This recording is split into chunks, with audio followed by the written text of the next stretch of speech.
đêm nay đã bao ngày, chờ em thu tới đông tàn, chờ em cơn mưa muộn màng.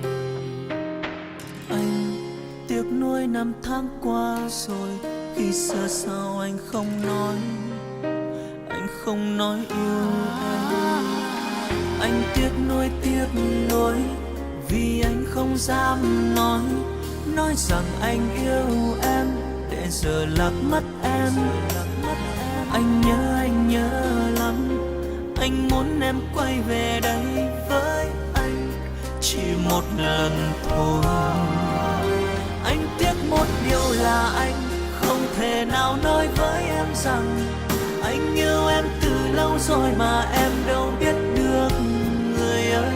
Bởi vì anh cứ im lặng, vì anh sợ em sẽ bận tâm, vậy nên cứ yêu thầm em không dám nói.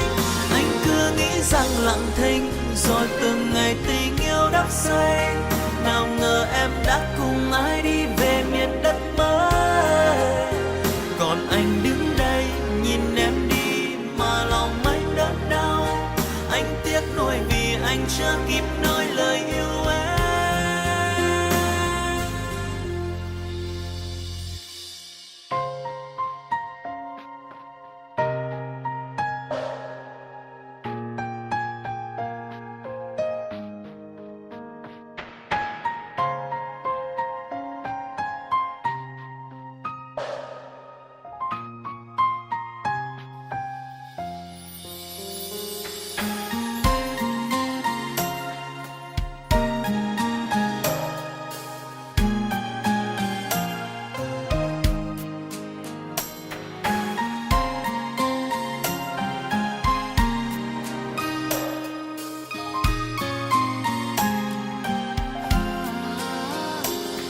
Anh tiếc nuối vì anh không dám nói rằng anh yêu em, để giờ lạc mất em.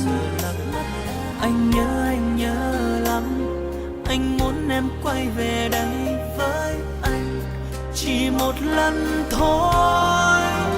Anh tiếc một điều là anh không thể nào nói với em rằng anh yêu em từ lâu rồi mà em đâu biết được người ơi.